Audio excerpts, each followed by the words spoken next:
कोल्हापूर आपण पाहता महाधुरा महाविकास आघाडीचा सुपडा साफ होताना दिसतोय। महायुतीने आता जल्लोष सुरू केलेला आहे।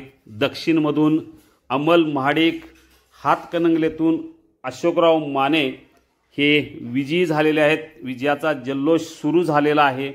याशिवाय कोल्हापूर उत्तरमधून आता राजेश क्षीरसागर यांनी आघाडी घेतलेली आहे।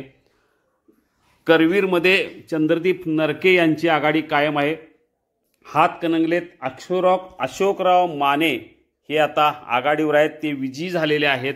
अशोकराव माने जनसुराज्यच्या वतीनं ते विजयी झालेले आहेत। कागल मतदारसंघात हसन मुश्रीफ, पालकमंत्री हसन मुश्रीफ यांनी विजयी घोडदौड सुरूच ठेवली आहे। अगदी आता 2-3 फेऱ्या शिल्लक आहेत। हसन मुश्रीफ हे 7000 मतापेक्षा पुढे आघाडीवर आहेत।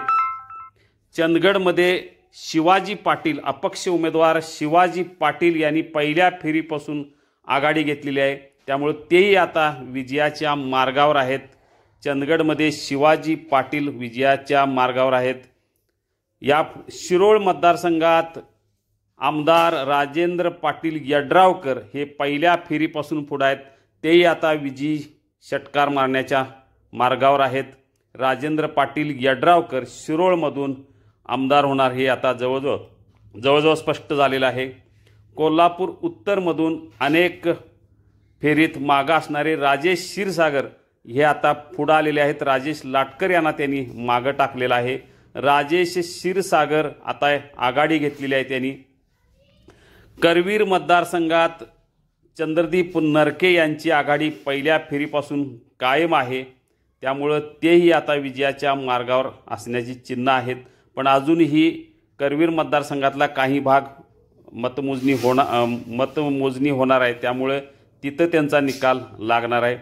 राधानगरी मतदारसंघात प्रकाश आबिटकर यांचा विजय जवळजवळ निश्चित झालेला आहे। 20,000पेक्षा अधिक मतांनी ते आघाडीवर आहेत, त्यामुळे त्यांचा विजय निश्चित आहे। कोल्हापूर दक्षिण मतदारसंघात अमल महाडिक यांनी विजय मिळवलेला आहे। जल्लोष सुरू झालेला आहे, त्यामुळे आता कोल्हापूर जिल्ह्यातील 10 पैकी जवळजवळ 9 मतदारसंघात महायुतीचा विजय निश्चित झालेला आहे।